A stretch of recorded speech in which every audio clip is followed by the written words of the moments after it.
Assalamualaikum warahmatullahi wabarakatuh.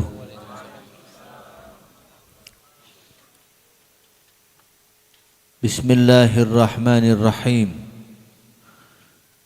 Alhamdulillahi dzil jalali wal ikram, dzit tawli wal in'am. Nahmaduhu ta'ala wa nas'aluhu kama takarrama alaina bi syahri sya'ban ay yatakarrama alaina wa alaikum bi syahri ramadan wa ay yahfazana wa iyyakum minal afati wal ahati wal atham. Wassalatu wassalamu ala sayyidina wa nabiyina wa maulana Muhammadin khairil anam wal badri tamam wa ala alihi wa ashabihi wa tabi'ihi masabihiz zalam. Amma ba'du. Yang sangat kami muliakan para sadatinal alawiyin, khususnya yang hadir di majlis yang penuh berkah ini, Al-Habib Hamzah bin Hasan bin Ahmad Baharun hafizahullahu ta'ala wa ra'ah, wa Sayyid Al-Habib Mahdi bin Yahya hafizahullahu ta'ala wa ra'ah,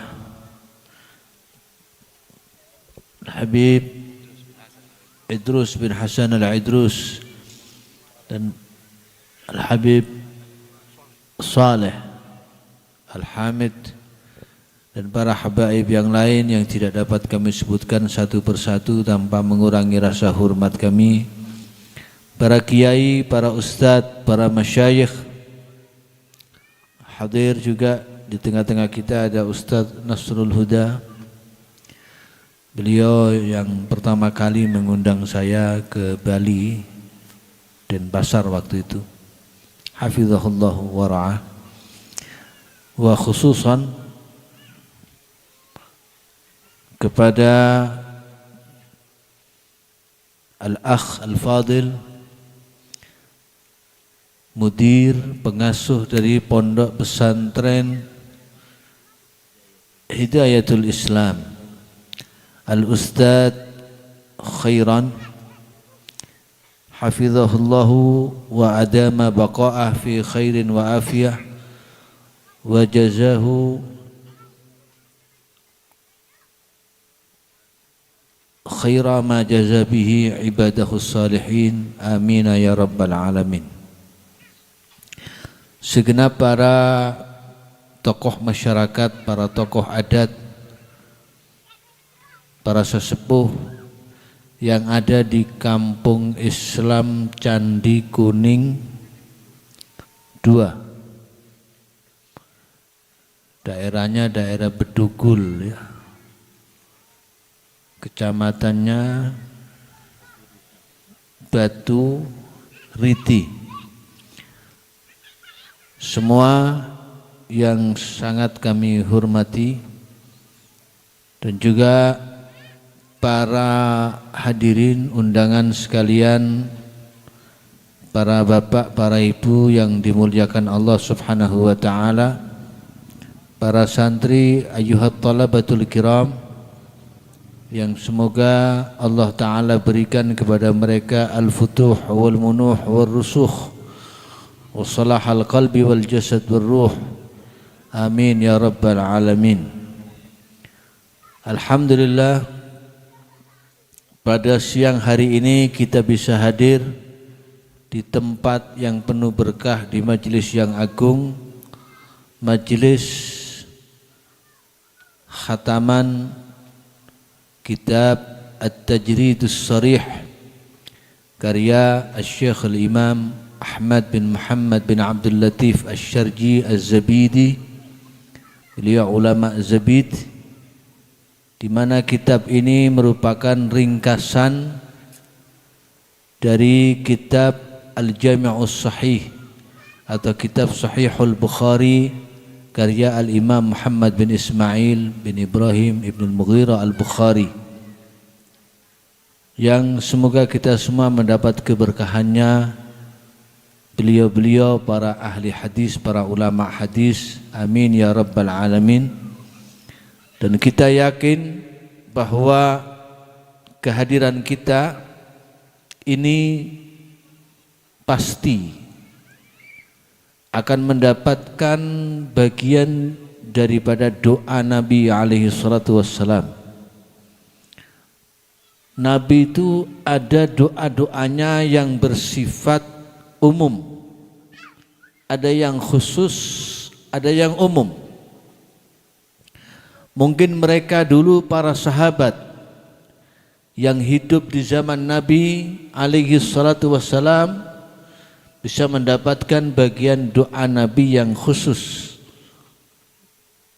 Kita berharap mendapatkan bagian dari doa Nabi yang umum karena kita tidak hidup di zaman beliau. Banyak doa-doa Nabi yang sifatnya secara umum, dan itu bisa kita dapatkan semua. Di antaranya beliau alaihi salatu wassalam bersabda, Allahumma arham khulafai, ya Allah rahmati khalifah-khalifahku, pengganti-penggantiku. Para sahabat bertanya, Qila wa man khulafa'uka ya Rasulullah, siapa itu khalifah-khalifahmu, pengganti-penggantimu ya Rasulullah? Maka beliau alaihi salatu wasallam bersabda, alladzina yarwuna ahadithi wa yuballighunaha an-nas, atau kama qala, yaitu mereka yang meriwayatkan hadis-hadisku, sabda-sabdaku, dan menyampaikannya kepada umat manusia. Maka mendapat doa dari Nabi, yaitu doa agar dirahmati oleh Allah Ta'ala. Ini mereka diantaranya yang termasuk di dalamnya adalah para ulama, para ustadz, para tuan guru yang mengajarkan ilmu hadis, menyampaikan ilmu hadis kepada umat. Di antaranya Nabi juga berdoa. Tidak hanya para ulama ahli hadis yang didoakan, kita juga yang bukan ulama bisa mendapat doa. Yang hadir di sini semua dapat doanya Nabi alaihi salatu wassalam. Beliau bersabda, naddarallahu imra'an sami'a maqalati fawa'aha wa addaha kama sami'aha. Beliau berdoa, semoga Allah membuat bersinar wajahnya siapa? Orang yang sami'a maqalati, mendengar sabda-sabdaku, fawa'aha, kemudian menghafalnya. Artinya telinganya telinga yang aktif, mendengarkan dengan baik, kemudian menghafalnya, kemudian wa'addaha kama sami'aha, mengamalkannya sebagaimana sesuai yang ia dengar. Ini dapat doanya Nabi, semoga wajahnya menjadi wajah yang bersinar. Kalau Nabi mendoakan wajah kita itu menjadi wajah yang bersinar, artinya kita didoakan husnul khatimah. Dan kalau kita didoakan husnul khatimah, artinya kita didoakan menjadi penghuni surga. Karena nanti hari kiamat itu wajah cuma ada dua. Yauma tabyaddu wujuh wa taswaddu wujuh. Hari di mana ada wajah-wajah yang bersinar dengan terang, memancarkan cahaya, ada yang mereka menghadap kepada Allah dengan wajah-wajah yang gelap gulita. Nah, kita insyaallah mudah-mudahan termasuk golongan yang pertama yang nanti menghadap kepada Allah dengan wajah yang bersinar penuh dengan cahaya. Karena sebab ilmu hadis ini ilmu yang berbeda dari ilmu yang lain. Yang termulia setelah ilmu Al-Quran adalah ilmu hadis. Karena ilmu hadis ini ilmu yang mubasyarah. Jadi yang kita baca ini semua sabda-sabda yang langsung keluar dari lisan mulia baginda Nabi Muhammad SAW. Maka apa yang lebih mulia dengan apa yang berhubungan dengan Nabi SAW? Tidak ada yang lebih mulia dari itu. Karena itu paling afdalnya khidmah kepada hadis-hadis Nabi. Mengajar hadis Nabi SAW, membaca, mendengar hadis-hadis Nabi sallallahu alaihi wa ala alihi wasallam. Sehingga para ulama banyak yang berkhidmah dalam hadis-hadis, termasuk terutama dalam hadis-hadis Sahih Bukhari. Ya, kalau kitab hadis banyak jumlahnya, ada Sahih Bukhari, Sahih Muslim, ada Kutubus Sitt, ya, ada kitab-kitab yang disebut dengan Sunan, Sunan Abi Dawud, Sunan Turmudi, ya, Sunan Ibnu Majah dan seterusnya. Ada yang disebut dengan Musnad, ada Musnadus Syafi'i, ada Musnad Imam Ahmad bin Hanbal dan seterusnya.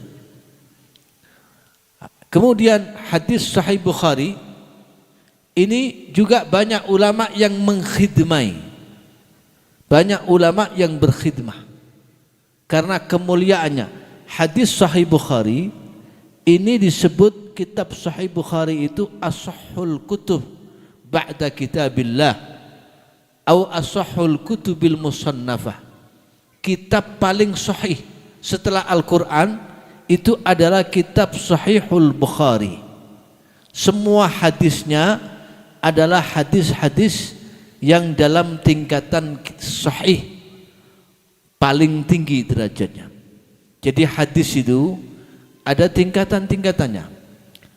Yang paling tinggi, ya, a'la darajat adalah hadis sahih, dan a'la sahih, paling tingginya hadis sahih adalah marawahu syaikhan, yang diriwayatkan oleh Al-Imam Al-Bukhari dan Imam Muslim. Kalau ada sebutan asy-syaikhan dalam ilmu hadis, berarti itu Imam Bukhari dan Imam Muslim. Kemudian tingkatan kedua yang paling sahih adalah ma rawahul Bukhari faqat, yang diriwayatkan hanya oleh Imam Bukhari. Tingkatan ketiga ma rawahu Muslimun faqat, yang diriwayatkan oleh Imam Muslim saja. Tingkatan keempat ma kana ala syartil Bukhari, yaitu yang sesuai dengan syaratnya Imam Bukhari. Karena sama-sama sahih antara Sahih Bukhari dengan Sahih Muslim, tapi Imam Bukhari lebih ketat dalam syaratnya. Beliau hadis itu dianggap sahih tidak cukup perawinya satu zaman, tapi harus bertemu muka antara perawi yang satu dengan yang lain, berjumpa. Tapi kalau Imam Muslim sedikit lebih longgar, yang penting satu zaman sudah cukup. Nah, karena itu makana ala syartil Bukhari itu lebih tinggi. Baru kemudian makana ala syarti Muslim, yang sesuai dengan syaratnya Imam Muslim. Baru kemudian ma rawahu ghairuhuma. Yang berikutnya tingkatannya adalah hadis yang diriwayatkan oleh selain Bukhari dan selain Imam Muslim. Nah, ini tingkatan-tingkatan dalam ilmu hadis, dan ini dibahas dalam ilmu mustalahil hadis. Kemudian kita sering mendengar dalam ilmu hadis atau ketika membaca itu ada biasanya muttafaqun alaih. Ya. Muttafaqun alaih. hadis ini disepakati oleh Bukhari Muslim. Bagaimana maksudnya muttafaq alaih? Muttafaq alaih itu maksudnya adalah hadis yang diriwayatkan oleh Imam Bukhari dan Muslim dan sahabat yang meriwayatkan sama. Jadi sahabat yang meriwayatkan dalam Bukhari misalnya sahabat Jabir dan sahabat Anas bin Malik. Di Muslim juga Jabir dan Anas bin Malik. Kalau sahabatnya berbeda yang meriwayatkan, maka tidak disebut muttafaq alaih. Memang disebut sahih, tapi bukan muttafaq alaih. Muttafaq alaih itu sahabat yang meriwayatkan harus sama, baik dalam Bukhari maupun dalam Sahih Muslim. Nah, ini penting diketahui khususnya oleh para santri yang berada di pondok pesantren ini. Sedikit pemahaman tentang ilmu hadis. Dan Sayyid Ja'far Al-Qattani beliau berkata, ahlul hadithi tawilatun a'maruhum wa wujuhuhum bidu'an nabiyyi munaddarah wa sami'tu min ba'dil masyayikhi innahum arzakuhum aidan bihi mutakathirah. Masya Allah. Kata beliau, ahli hadis yang mengajarkan ilmu hadis, yang belajar ilmu hadis, ini diantara khasiatnya insya Allah tawilatun a'maruhum, umurnya panjang. Panjang maksudnya panjang yang berkah, ya, bukan panjang yang tidak berkah. Banyak orang umurnya panjang tapi maksiatnya enggak berhenti, wal'iyadzubillah. Itu orang paling buruk, ya. Orang paling jelek itu man tala umruhu wa sa'a amaluh, yang panjang umurnya tapi jelek amalnya. Nah, jadi panjang yang berkah. Tala umruhu wa hasuna amaluh, umurnya panjang, amalnya baik. Kemudian selain panjang umur, apalagi khasiatnya mempelajari ilmu hadis, ya, dan kebanyakan para ahlul hadis, orang-orang yang khidmah kepada hadis adalah wa wujuhuhum bidu'an nabiyyi munaddarah, wajah mereka bersinar karena doa Nabi dalam hadis yang saya sampaikan tadi. Lihat para ulama-ulama ahli hadis, kebanyakan wajahnya itu bersinar, bercahaya, enak dilihat, enak dipandang. Mungkin bahkan ketika dipandang bisa mengingatkan kita kepada Allah Subhanahu wa taala, karena ada pancaran nur nabawi dalam wajah mereka berkat khidmat dalam ilmu hadis. Kemudian apalagi? Di antaranya arzakuhum aidan bihi mutakatsirah, rizkinya insyaallah lancar, rizkinya diberikan mudah oleh Allah Subhanahu wa taala dengan berkat mempelajari ilmu hadis. Ini luar biasanya ilmu hadis, sehingga ulama berlomba-lomba dalam berkhidmah mengarang kitab-kitab hadis. Nah, Sahih Bukhari ini diringkas oleh Imam Ahmad Asy-Syarji Az-Zabidi dengan menjadi kitab At-Tajridus Sharih, ya, li ahaditsil al-Jami' as-Sahih. Kemudian ini ringkasan yang agak besar. Yang lebih kecil lagi diringkas oleh Ibnu Abi Jamrah, namanya Mukhtasar Ibnu Abi Jamrah, ya. Kemudian ada ulama yang berkhidmah dalam hadis, berkhidmah khusus mengumpulkan hadis-hadisnya Imam Bukhari, ya, yang muttafaq alaih, tapi yang hanya berkaitan dengan hukum-hukum saja. Misalnya seperti kitab Umdatul Ahkam fi Ahaditsil Ahkam, ya. Umdatul Ahkam ini fi Ahadithi Khairil Anam, yang hanya berkaitan dengan hukum, karangan Asy-Syaikh Al-Imam Al-Hafidz Abdul Wahid Al-Maqdisi. Ya, ada juga kitab yang secara umum tidak hanya berkaitan dengan hukum, tapi dikumpulkan hadis-hadis sahih yang muttafaq alaih. Yang muttafaq alaih artinya sahabatnya yang meriwayatkan sama di Bukhari dan Muslim, yaitu di antaranya seperti kitab Al-Lu'lu' wal Marjan fi mattafaqa alaihi syaikhan. Wa halumma jarra, masih banyak kitab-kitab hadis yang lain kalau kita gali, ya. Begitu banyak ulama yang berkhidmah karena memang kitab ini penuh berkah, Masya Allah, luar biasa. Dan insya Allah kita semua mendapat berkahnya Imam Bukhari. Ya, beliau ini luar biasa sekali mengumpulkan berkhidmah dalam hadis, mengumpulkan hidupnya, diabdikan hanya untuk mengumpulkan sabda-sabda Nabi Sallallahu Alaihi Wasallam. Dan setiap satu hadis yang beliau tulis, beliau salat sunnah 2 rakaat. Beliau salat sunnah 2 rakaat. Nah, ini Imam Bukhari luar biasa yang mudah-mudahan keberkahannya melimpah kepada kita semua dan kepada santri-santri yang ada di pondok ini secara khusus. Amin ya rabbal alamin. Para hadirin, doa-doa Nabi ini yang kita harapkan kita dapatkan di majelis ini.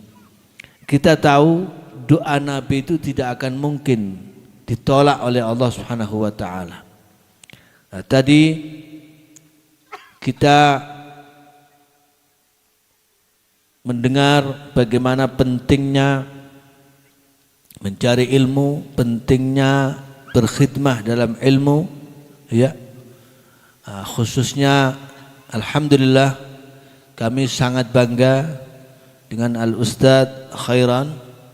Beliau santri dari Al-Habib Al-Ustadz Taufik bin Abdul Qadir bin Husain As-Saqaf, bisa berdiri di sini sampai saat ini dan insya Allah berjalan dengan makmur. Pondok pesantren Hidayatul Islam. Nah, kita harapkan dari pondok ini akan lahir orang-orang yang ahli ilmu, yang ilmunya manfaat dan berkah. Nah, caranya bagaimana supaya ilmunya manfaat, ilmunya berkah? Caranya adalah satu, harus mendapatkan ridhonya guru. Karena itu santri-santri cari ridhonya guru. Dengan cara apa? Di antaranya dengan cara berkhidmah. Nah, ini contohnya tadi yang Masya Allah, yang apa? Yang menikah tadi katanya berkhidmah juga, ya. Khidmah kepada Habib Mahdi.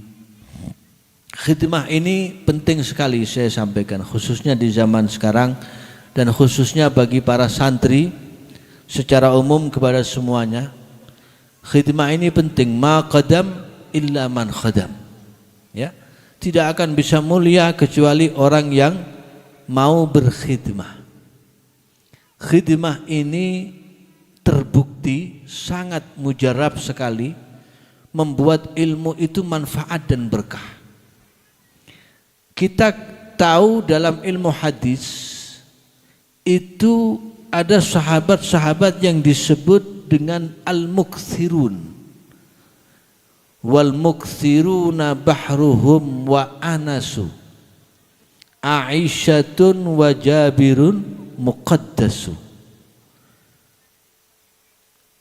sahibu dausin wa kadzabnu Umara rabbiqini bil mukthirina ad-darara, wa zada ba'duhum Aba Sa'idi fahuwa minhumu bila tardidi. Ada sahabat yang disebut al-mukthirun, yaitu sahabat yang meriwayatkan hadis lebih dari 1000, itu disebut dengan al-mukthirun. Di antaranya siapa? Bahruhum, yaitu Sayyidina Abdullah bin Abbas. Kemudian wa Anas, sahabat Anas bin Malik. Kemudian Sayyiduna Jabir. Kemudian Sayyidatuna Aisyah radhiyallahu anha. Kemudian siapa lagi? Sahibu Dausin, yakni Abu Hurairah radhiyallahu anhu. Kemudian siapa lagi? Ditambah oleh sebagian ulama, yaitu Abu Sa'id Al-Khudri. Ini sahabat-sahabat al-mukthirun meriwayatkan hadis lebih dari 1000. Salah satunya Anas bin Malik. Siapa itu Anas bin Malik? Anas bin Malik ketika diitlakkan khadimu Rasulillah, orang yang khidmah kepada Rasulullah, langsung orang bisa paham itu yang dimaksud Anas bin Malik. Padahal khadimnya Rasulullah itu banyak, yang khidmah sama Nabi itu banyak, tapi yang paling masyhur, yang paling terkenal adalah Anas bin Malik. Padahal Anas bin Malik ini khidmah kepada Nabi cuma sebentar. Beliau ketika usia 10 tahun diantarkan langsung oleh ibunya, Ni'matil Mar'ah, yaitu Ummu Sulaim. Diantar sowan langsung kepada Kanjeng Nabi Muhammad SAW. Ibunya berkata, "Ya Rasulullah, saya ingin anak saya Anas bin Malik berkhidmah kepadamu." Dipasrahkan kepada Rasulullah SAW oleh ibunya. Kemudian ketika itu umurnya Anas masih 10 tahun. Nabi di Madinah lamanya 10 tahun. Berarti ketika Nabi wafat umurnya Anas bin Malik baru 20 tahun. Tapi Anas bin Malik berkhidmah sekaligus ngaji kepada Nabi, meriwayatkan hadis lebih dari 1000. Nah, menjadi rujukan para sahabat juga. Ini Sayyiduna Anas bin Malik. Luar biasa. Ketika di tengah-tengah khidmah, mungkin dapat 2 tahun atau 3 tahun, ibunya Anas bin Malik datang sowan menghadap Kanjeng Nabi SAW, lalu bilang, "Ya Rasulullah, khuwaidimuka Anas ud'ulah." Ya Rasulullah, khadimmu, pelayanmu yang kecil ini, Anas bin Malik, doakan dia. Ibunya memintakan doa. Nah, ini yang penting. Sebelum saya sampaikan doa ini, yang perlu saya sampaikan, Anas bin Malik ini khidmah kepada Nabi itu langsung diserahkan oleh ibunya. Ya, karena begini, secara fikih tidak boleh seseorang nyuruh, memerintah anak kecil, terutama yang belum balik, ya, tanpa diberi ujroh. Jika memang dia disuruh melakukan sesuatu yang harus dimuqabalai dengan ujroh, dengan ongkos, tidak boleh, itu haram. Nah, ini biasanya di pondok penyakitnya ini, yang besar-besar main nyuruh-nyuruh yang kecil-kecil, disuruh melakukan sesuatu yang umumnya kalau orang disuruh itu harus dibayar. Itu wajib dibayar, kalau enggak dosa. Jadi jangan seenaknya nyuruh. Ini peringatan untuk santri-santri di pondok kalau pengen ilmunya manfaat dan berkah. Begitu juga ketika anak-anak kecil yang belum balik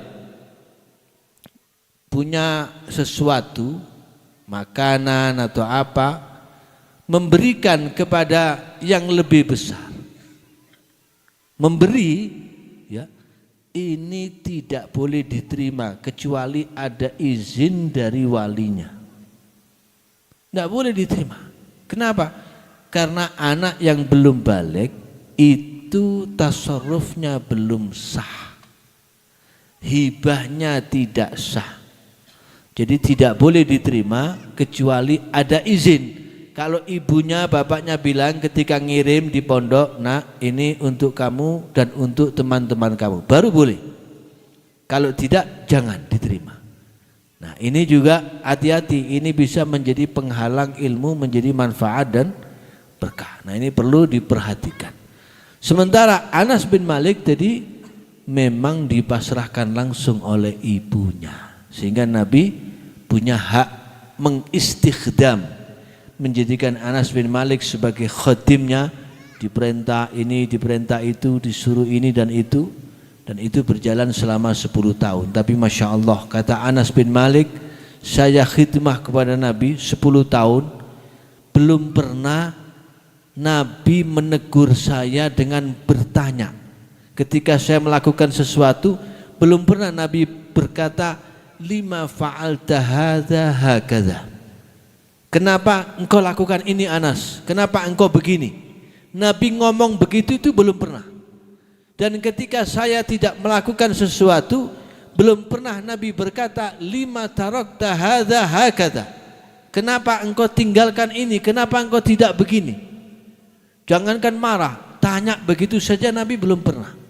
Ini akhlak yang luar biasa dari Nabi SAW yang perlu kita teladani bersama. Jadi Masya Allah, ini Anas bin Malik ketika ibunya datang mohon doa kepada Nabi, maka didoakan oleh Nabi SAW. Didoakan, doanya Nabi ada 4 macam untuk Anas bin Malik. Yang pertama doanya Nabi, Allahumma atil umrah. Ya Allah, panjangkan umurnya Anas bin Malik. Ini doanya Nabi yang pertama. Yang kedua, wa aktsir waladah. Ya Allah, banyakkan anaknya Anas bin Malik, didoakan banyak anak. Yang ketiga, wa aktsir malah, banyakkan hartanya Anas bin Malik, didoakan banyak harta, jadi orang kaya. Doa yang keempat ini untuk yang di akhirat, wa adkhilhul jannah au kama qala. Doakan Anas bin Malik ini, didoakan nanti menjadi penghuni surga. Masya Allah, wong yang doa Nabi nggak mungkin ditolak. Doanya Nabi pasti mustajab. Doanya Nabi yang tidak diijabah oleh Allah itu cuma satu. Ada satu permohonan Nabi yang tidak dituruti Allah. Ketika Nabi berdoa memohon umatnya rukun, jangan sampai bertengkar dan bertikai. Ini nggak diturutin sama Allah. Makanya jenengan jangan heran kalau lihat orang yang banyak bertengkar sekarang, ya, berselisih satu dengan yang lainnya di YouTube, di internet. Kalau kata orang Jawa gegeran, kalau kata orang Madura agigir. Ada Maduranya di sini. Katanya banyak Maduranya ya. Jawa, Madura campur semuanya ya. Benyak ring gigir. Nah, ngerti ya? Banyak orang gegeran, tukaran. Ini jangan bingung, mungkin itu sudah sunnatullah. Memang Allah mungkin menghendaki demikian supaya kita bisa mengambil hikmahnya. Tapi jangan diikuti. Makanya kalau ngaji jangan ngaji di YouTube, di Google. Nanti akhirnya ilmunya tidak ada sanadnya. Haddatsana asy-syekh YouTube anis syekh Google. Ya. Gurunya siapa? Google, YouTube. Ya. Sekarang luar biasa, zaman canggih, mau cari apa saja ada di internet. Di mana-mana media sosial ya. Jadi kata Ustadz Khairon, zaman apa? Zaman dunia maya. Masya Allah. Nah, makanya hati-hati. Ilmu itu harus belajar dari guru. Anda tahu seorang tokoh sufi yang terkenal namanya Muhammad bin Sirin. Namanya Muhammad bin Sirin. Itu berkata apa? Al-ilmu dinun fanzuru amman ta'khuduna dinakum. ilmu itu agama. Maka perhatikan dari mana kamu mengambil agamamu. Jadi yang penting itu bukan apa yang kamu pelajari, tapi dari siapa kamu pelajari. Harus ada sanadnya. Kalau ilmu umum nggak perlu sanad, matematika, IPA, IPS, ya itu nggak perlu sanad, nggak masalah. Tapi kalau ilmu agama itu butuh sanad. Sanad itu dari guru, guru dari gurunya, Ustadz Khairon dari gurunya, gurunya dari gurunya, gurunya dari gurunya. Ini terus nyambung musalsal sampai kepada Sayyidil Awwalina wal Akhirin Sayyidina Maulana Muhammad sallallahu alaihi wasallam. Nah, ilmu kalau ada sanadnya insya Allah berkah dan manfaat. Ini yang berkata siapa tadi? Muhammad bin Sirin. Anda tahu enggak Muhammad bin Sirin ini punya saudara banyak, ulama besar semuanya saudaranya. Ada Ma'bad bin Sirin, ada Yahya bin Sirin, ada Anas bin Sirin. Yang perempuan ada Hafsah binti Sirin, ada Karimah binti Sirin. Ayahnya beliau namanya Sirin. Ya. Sirin ini budaknya Maula Anas bin Malik. Budak yang dimerdekakan oleh Anas bin Malik yang tadi saya ceritakan. Insyaallah istrinya namanya Sofiyah. Sofiyah ini amatnya Sayyidina Abu Bakar As-Siddiq radhiyallahu anhu. Budak perempuannya Abu Bakar As-Siddiq radhiyallahu anhu. Ketika menikah Sirin sama Sofiyah ini diriwayatkan bahwa Sofiyah ini tayyabaha thalathun min azwajin Nabi sallallahu alaihi wasallam. Itu yang merias, Masya Allah, nggak main-main. Yang merias itu 3 istri Nabi sekaligus. Wa da'auna laha, dan mereka mendoakan kepada Sofiyah dalam pernikahannya. Wa hadara imlakaha, pernikahannya dihadiri oleh 18 sahabat ahli Badar. 18 sahabat ahli Badar berdoa dipimpin oleh Ubay bin Ka'ab, yang lain mengamini. Masya Allah, dari pernikahan ini lahir orang-orang besar, ulama-ulama besar. Salah satunya tokoh sufi yang terkemuka yaitu Muhammad bin Sirin yang terkenal dengan makolahnya tadi itu. Nah, mudah-mudahan kita doakan insya Allah pernikahan ini dihadiri oleh banyak orang-orang soleh, baik dari kalangan sadah, habaib maupun kiai, para ustadz. Insya Allah mudah-mudahan nanti dari keduanya terlahir orang-orang hebat, orang-orang besar. Nah, kembali lagi Anas bin Malik, Masya Allah doanya Nabi luar biasa. Ya, Anas bin Malik ini umurnya di atas 100. Di atas 100. Wakilah 120, wakilah lebih. Kemudian anaknya, Masya Allah, ada riwayat menyebut 78. Anaknya itu 78. Wah, kalau orang sekarang ya punya anak 10 saja sudah jadi bahan gunjingan, wis dadi gunemane wong. Hah?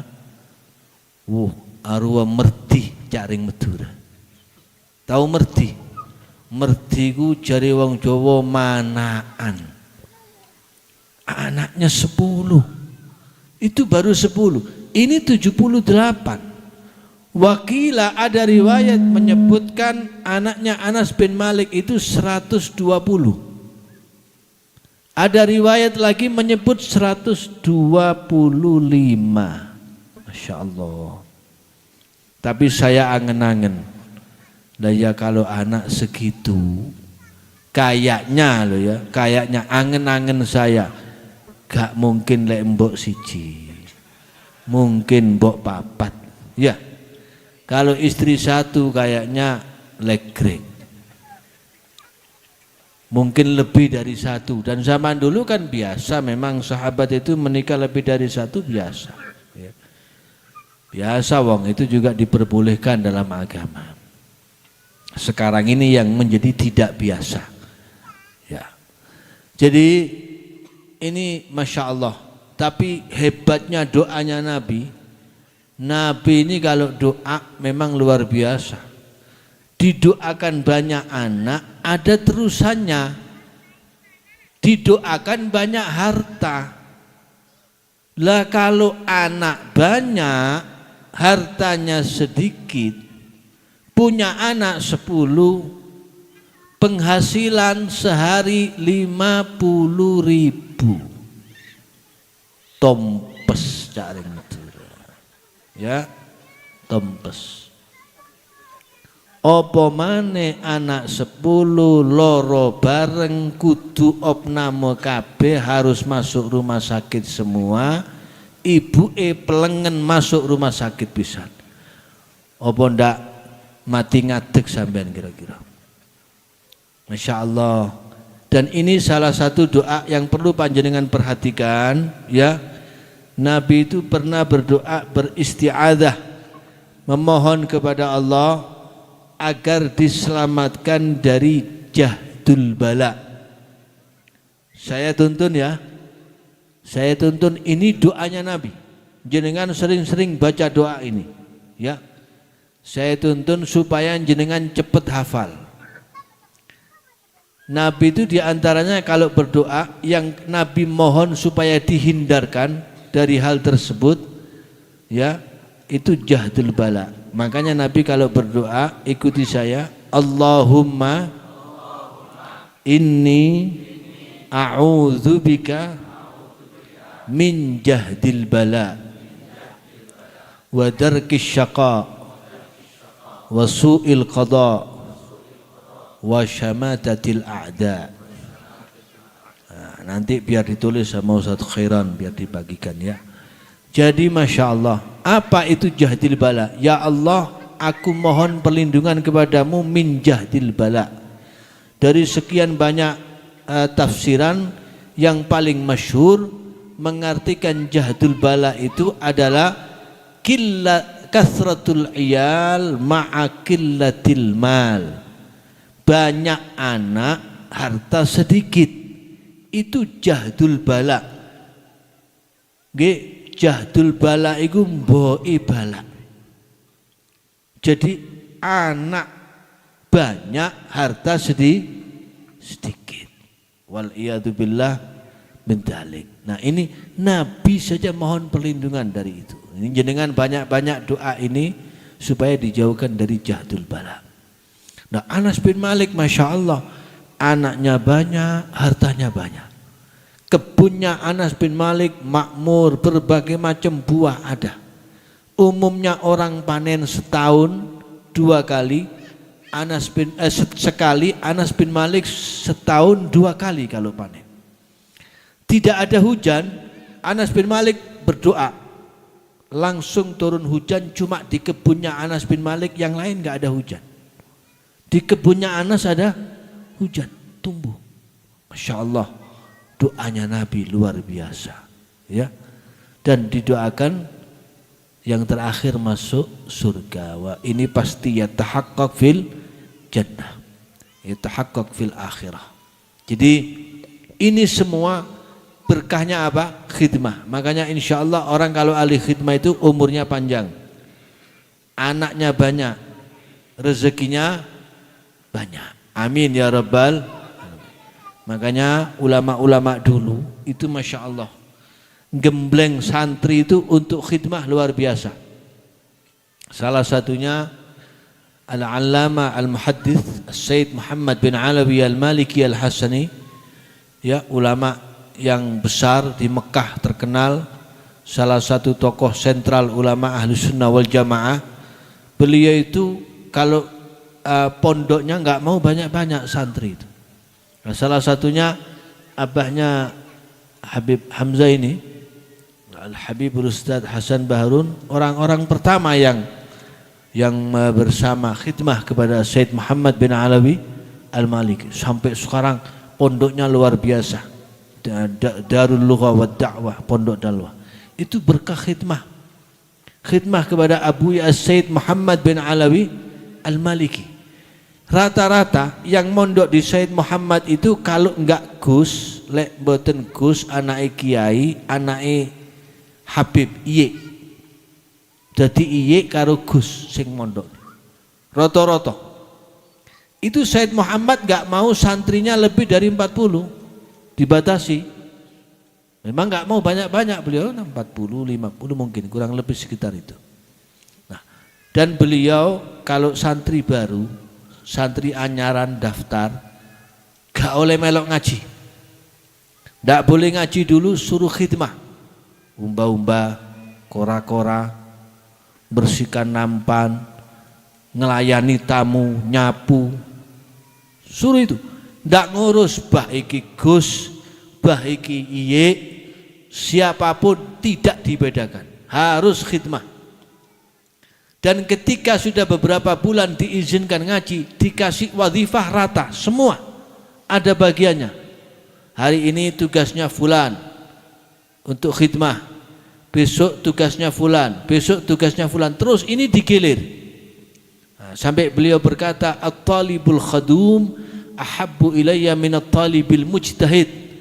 Santri yang ahli khidmah, kata beliau, lebih saya sukai, lebih saya cintai daripada santri yang giat, ya, mempeng tapi tidak mau khidmah.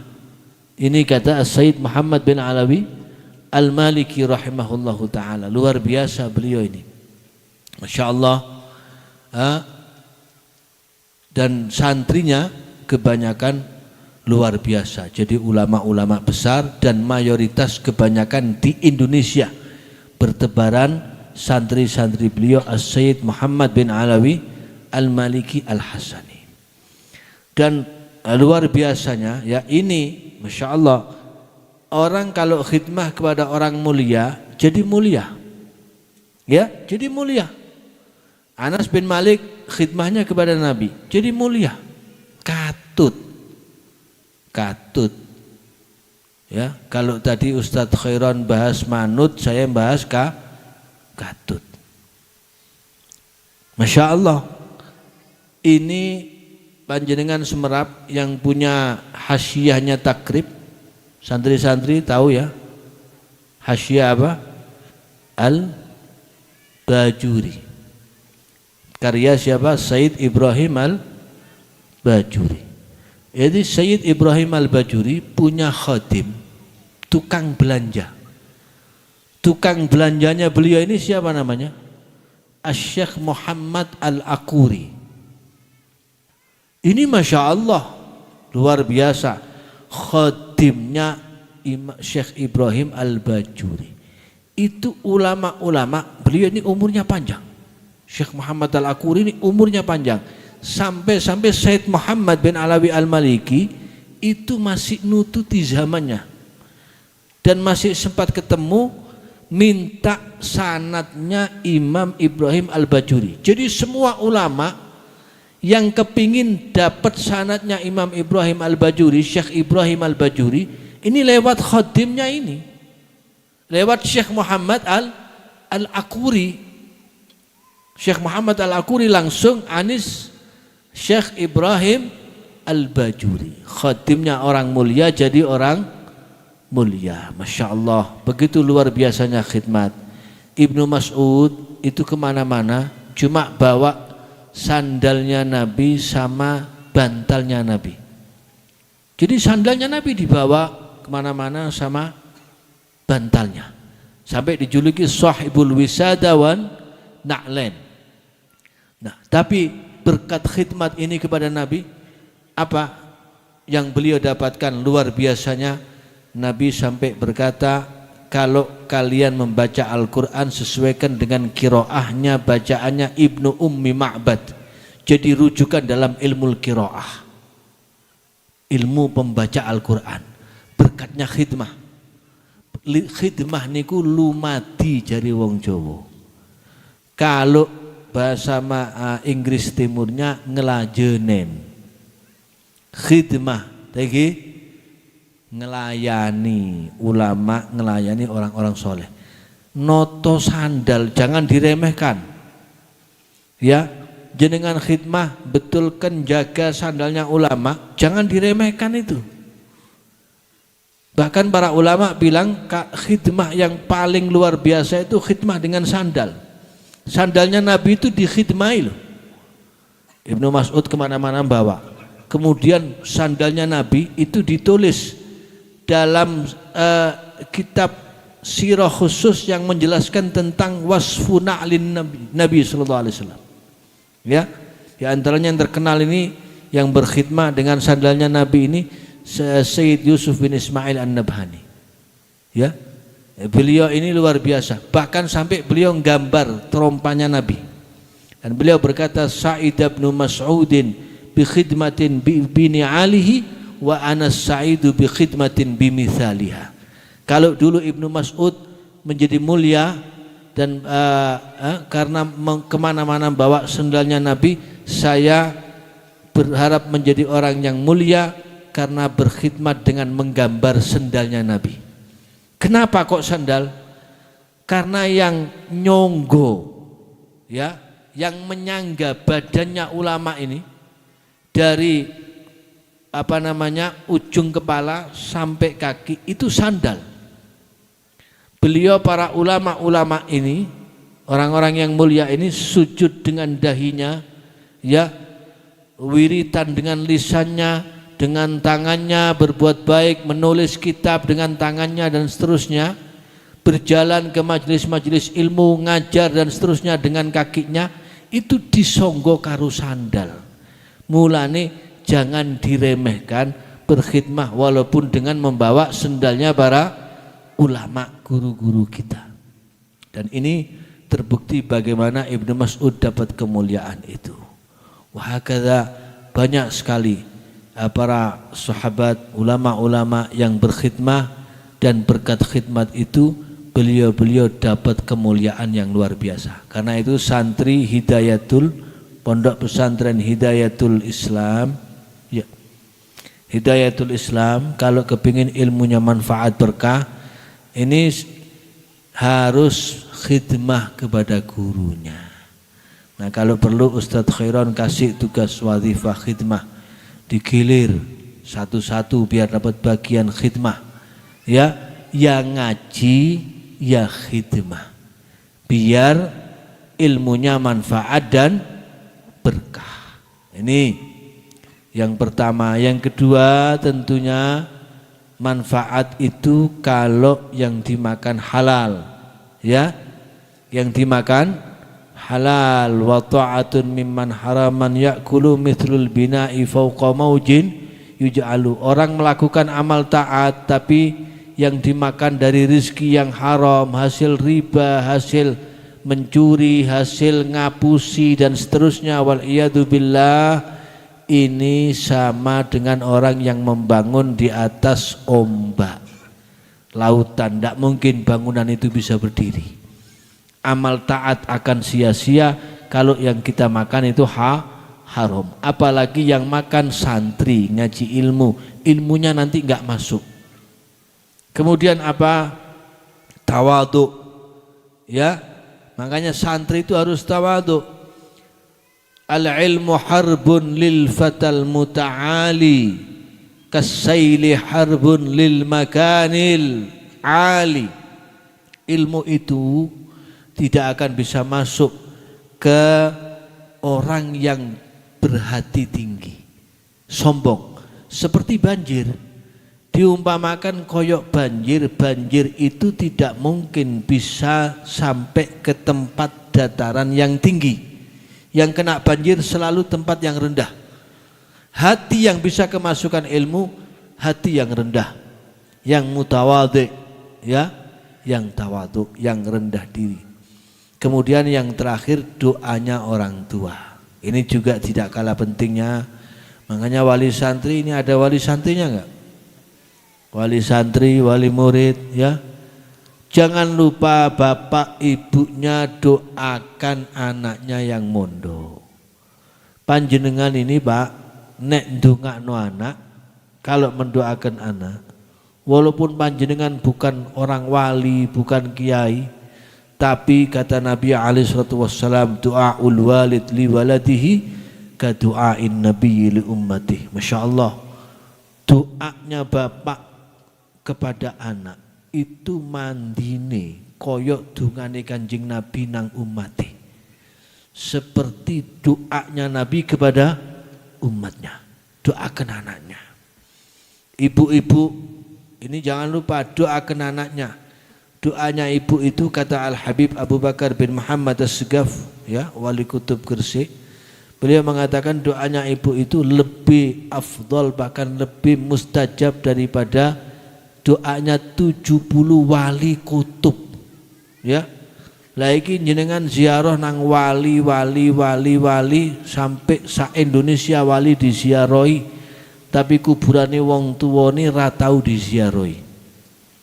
Salaman sama ulama habaib, ya, walak wali, tapi bapaknya gak tahu disalamani.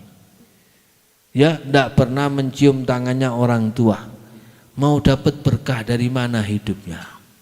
Nah, makanya orang tua jangan lupa doakan anak-anaknya, bapak ibunya, nggih, doakan orang tuanya. Ojo donga niku urusan dunya tok.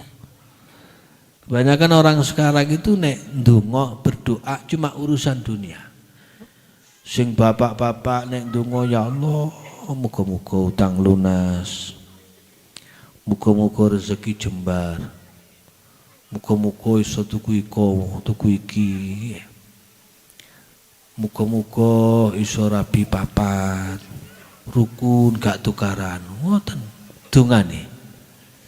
Lah sing ibu-ibu nek ndonga, ya Allah, muga-muga utang lunas, nggih, kreditan cicilan lunas, bojo kula muga-muga mboten selingkuh, mboten rabi malih.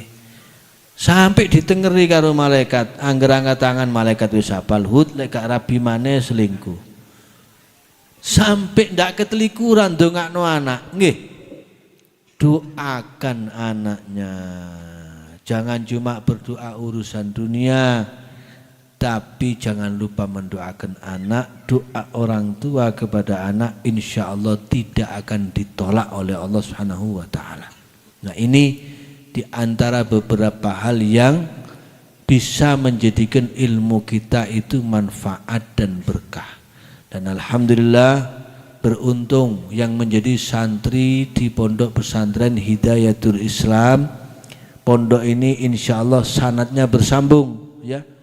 Gurunya Ustadz Khairan ini juga ulama besar, beliau cucunya orang wali besar, cucunya Al-Habib Ja'far bin Syekhana Segaf, ya, yang bersambung muttasil. Ini silsilah zahabiyah, mata rantai emas yang insya Allah tidak akan terputus ila yaumil qiyamah. Maka ya insya Allah semuanya kita yakin ilmunya manfaat dan berkah. Dan kita doakan mudah-mudahan Ustadz Khairan dipanjangkan umur, diberikan kesehatan yang prima dan sempurna, dan dikuatkan oleh Allah zahir maupun batin untuk terus berjuang menebarkan ilmu dan kebaikan serta dakwah, mensyiarkan dakwah Islamiyah di daerah Pulau Bali ini, ya amin ya rabbal alamin. Khususnya di kampung ini insyaallah mudah-mudahan kehadiran beliau dan kehadiran pondok ini membawa manfaat dan maslahah bagi masyarakat sekitar, amin ya rabbal alamin. Juga kita doakan guru-guru kita yang lain, habaib kita yang lain, ulama-ulama kita yang lain, dan kita semua yang hadir insyaallah. Allah rabbi waj'al mujtama'na ghayatu husnul khitami wa'tina ma qad sa'alna min atayakal jisami wakrimil arwaha minna bilika khairil anami wablighil mukhtara anna min salatin wa salami. Apalagi kita saat ini berada di bulan Sya'ban terakhir, ini penting sekali. Bulan Sya'ban, bulan yang disebut oleh Nabi bulanku, syahri, Rajab syahrullah wa Sya'banu syahri wa Ramadan syahru ummati. Saya mau tanya santri-santri, tahu nggak penyebabnya kenapa Sya'ban disebut bulanku oleh Nabi? Kenapa? Tahu nggak? Saya tanya santri-santri ini yang di depan ini. Alasannya kenapa Sya'ban disebut bulannya Nabi? Kalau ada yang tahu angkat tangan coba. Tahu nggak? Apa? Coba di antaranya apa?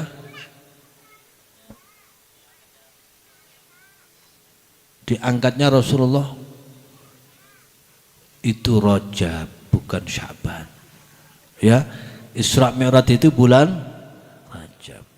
Nah, Rajab disebut Sya'ban disebut bulanku oleh Nabi SAW karena satu di antara peristiwa yang terjadi di bulan Sya'ban adalah pemindahan kiblat dari arah Baitul Maqdis ke Ka'bah. Dulu itu Nabi kalau sholat menghadap ke Baitul Maqdis, ya. Akhirnya dibully sama orang-orang Yahudi. Muhammad ini gimana? Sama agama kita nggak mau, tapi kiblatnya sholatnya ngadep ke kiblat kita, Baitul Maqdis. Itu kan diklaim sama orang Yahudi tempat sucinya mereka. Nah, kita doakan ini ya, yang ada di Palestina ini. Palestina ini, Gaza, Imam Syafi'i itu lahirnya di Gaza, ya. Kita doakan mudah-mudahan insya Allah Allah berikan kemenangan saudara-saudara kita yang di Palestina.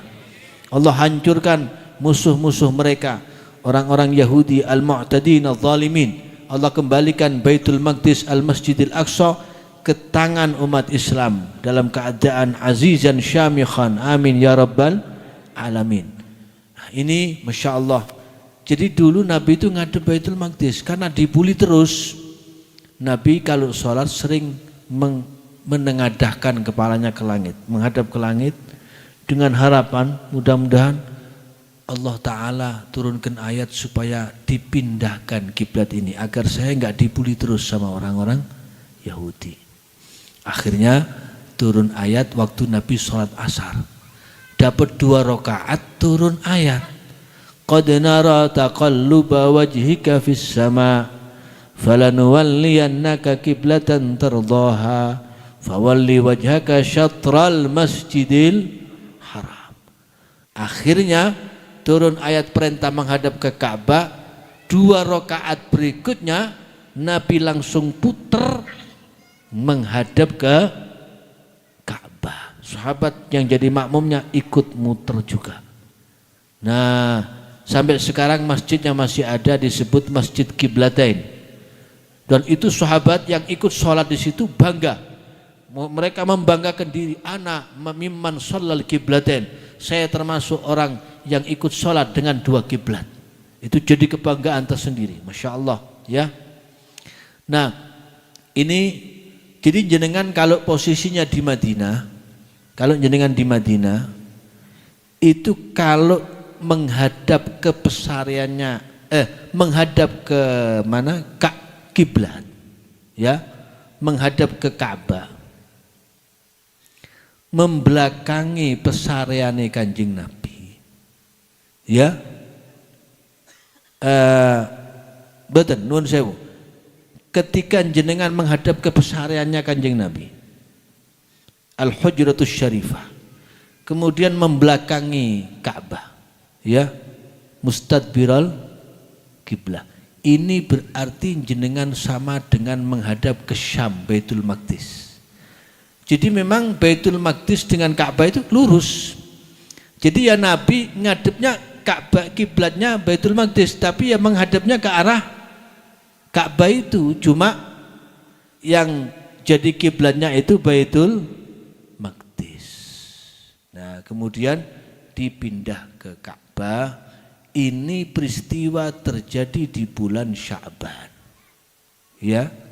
Kemudian diantaranya saya ringkas, bulan Sya'ban ini turunnya ayat dalam surat Al-Ahzab, innallaha wa malaikatahu yusalluna 'alan nabi ya ayyuhalladzina amanu sallu alaihi wa sallimu taslima. Ayat penjelasan Allah dan malaikatnya bersolawat kepada Kanjeng Nabi dan perintah orang-orang yang beriman supaya solawat dan salam kepada Nabi. Ini ayat turun di bulan Sya'ban. Makanya Sya'ban itu disebut syahri, bulanku, katanya Kanjeng Nabi. Ya, itu bulan saya. Makanya kalau di Rajab dianjurkan banyak istighfar, di Sya'ban kita dianjurkan banyak-banyak sholawat kepada Kanjeng Nabi sallallahu alaihi wa ala alihi wa sahbihi wasallam. Nah, mudah-mudahan insyaallah sebagaimana Allah sampaikan kita, bulan Rajab sudah kita lewati, sekarang Sya'ban sudah akhir ya, akhir Sya'ban. Kita berharap memohon kepada Allah supaya Allah sampaikan kita ke bulan Ramadan dengan keadaan sehat walafiat, rezekinya semuanya lancar, jembar, ya, bisa menghormat bulan Ramadan dengan sempurna, puasanya sempurna, salat tarawihnya sempurna, darusan Qur'annya sempurna. Dan mudah-mudahan majelis ini bukan menjadi majelis yang terakhir buat kita. Allah pertemukan kita kembali di kesempatan yang lain, di tempat ini, di majelis ini, dalam keadaan yang baik, fi khairin wa lutfin wa afiyah wa fi ahsanil ahwal. Ya muhawwilal ahwal hawil halana ila ahsani hal. Allahumma kama ballaghna Sya'ban faballighna Ramadan bil afwi wal ridha wal ghufran wa a'inna 'ala siyam wal qiyam wahfadna minal atham ya Hannan ya Mannan. Allahumma rzuqna lailata qadrih, Allahumma ja'alna min utaqaihi minan nar ya Hannan ya Mannan ya man idza su'ila a'ta wa idza stu'ina a'an. Wa sallallahu ala sayyidina Muhammad wa ala alihi wa sahbihi wa sallam. Assalamualaikum warahmatullahi wabarakatuh.